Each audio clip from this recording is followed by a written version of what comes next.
for brighter days that bring hope and breathe new ways. It's gonna be alright.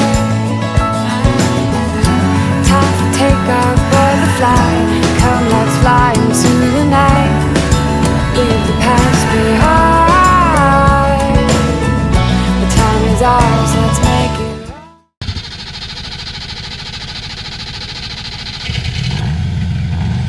Hey again, it's Marcus back with another video. You know, the Saab content keeps on flowing. It's super weird, right? And thank you so much for watching, and I hope you're subscribing and liking this video.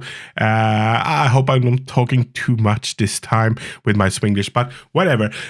Last weekend was kind of a treat for us because not only did we get to visit Gothenburg, but we were also in Trollhättan, you know, Mecca, hallelujah. You have to go to Trollhättan a certain amount of times per year, you know, to get the real Saab feeling. And this time was kind of sad, you know, because we're always on the lookout for the new generation 9.5s. And usually we see quite a few, but this time we only saw one car. Can you believe it? It was kind of sad, but not only did we only see one car, but we only got, but we also got to test drive it. Can you believe it? It's like giving cocaine to a junkie. You know, do you really dare to sit in the car? What if, you know, we like to take it home or find another car? But this is the car. 9.5 new generation, of course, Aero, TTID. So this car has some special things on it also, so it's even more special than you think. Also, please notice the location. I never been here before. This was the first time for me. It's not my part of Sweden, sort of speaking, but the location is in the end. Except all the normal, sort of speaking, Aero stuff, this car also have the blind spot angle alert, and it's in the shape of the old Saab logo, which is so cool. And when you're driving on the highway, depending on which speed, of course, the cars are approaching, the sooner or later the alert will go on, and it worked fantastic. It's a really cool thing to have, you know, because sometimes you easily can miss a car. Yeah.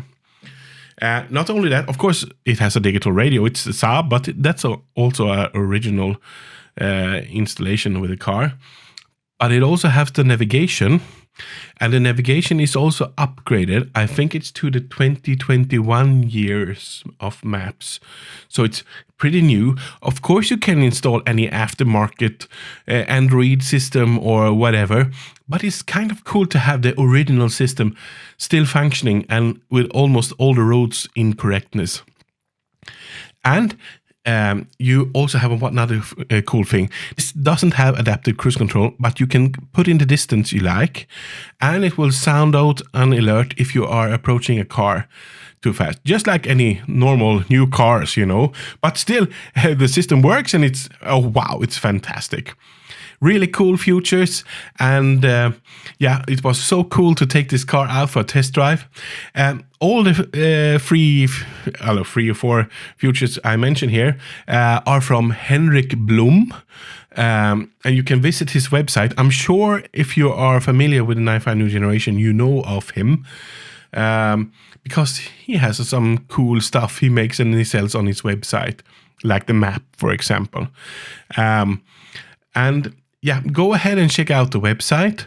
You can buy lots of cool stuff, like the third brake light, for example, the radio buttons, stuff you really need if you have this car, like the hockey stick, you know. Yeah, and here is the side detection system, and it's kind of cool. All the instructions are with it if you buy it. You have to buy both this system and some parts, but everything is in the description. And then you get a totally new car, and this is really a cool upgrade. I noticed some have built in a similar upgrade in the 9.4X, but also with a warning in the rear. in the rear side view mirrors. So it's kind of cool, right? He really wanted me to push this car, you know. And yeah, the thing is, you know, you're thinking about how many of these cars exist that are four-wheel drive and has an automatic gearbox. I don't know if you noticed. Yes, it has an automatic gearbox. It's a TTID with automatic gearbox. I said it once more, yes, because it's so cool, you know. It could only be like 3, maybe 4 cars who has this stuff. If you remember, we did a video about Oskar and his 95X, his wonderful white Aero. He also has installed an automatic gearbox.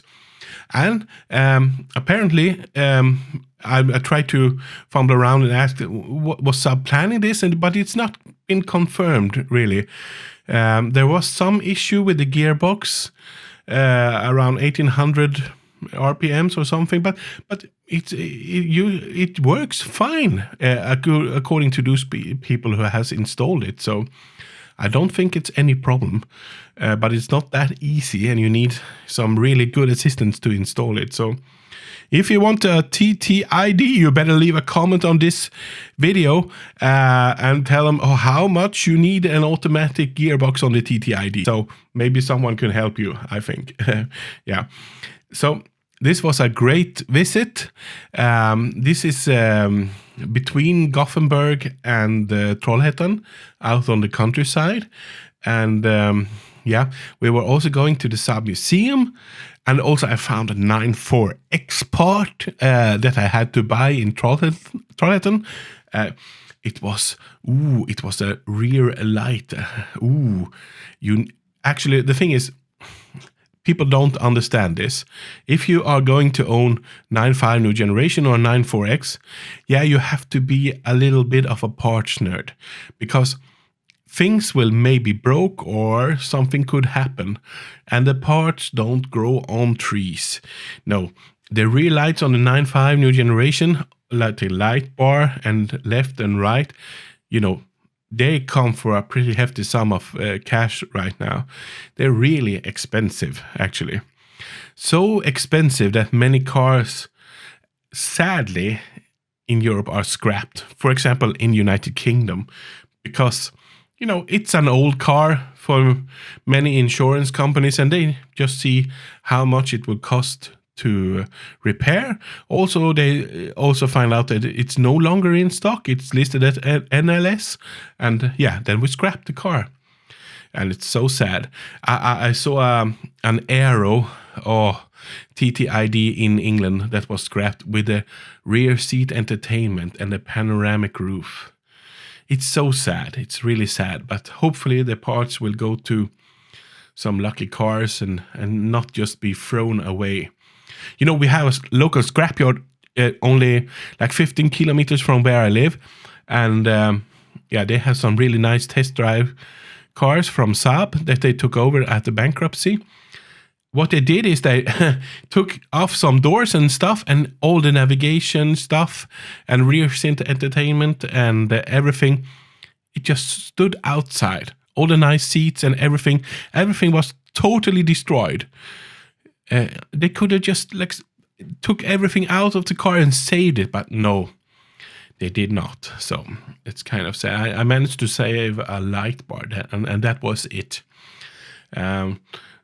So, and we also talked about how much love you have for Saab, and it's a real quirkiness, because Saab is really something special, and you really want a Saab when you go on the road trips or whenever, even when you go to work. So it's kind of strange. And the location where we are here is really fantastic.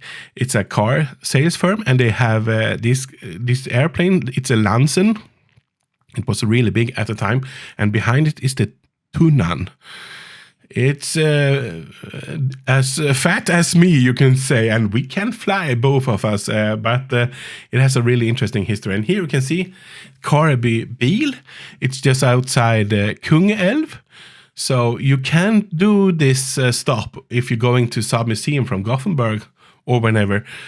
So it's absolutely doable. It's something else than Viggen Rust the vegan rest stop.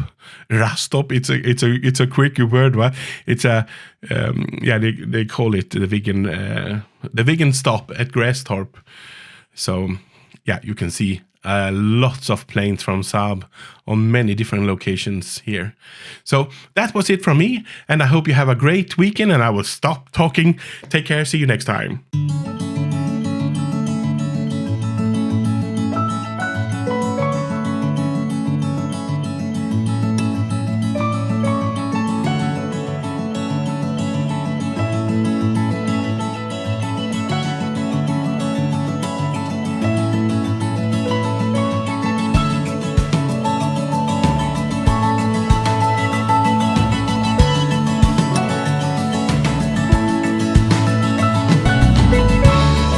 Ideas for brighter days that bring hope and breathe new ways.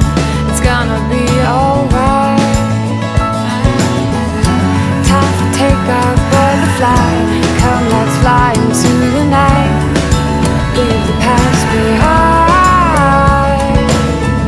The time is ours.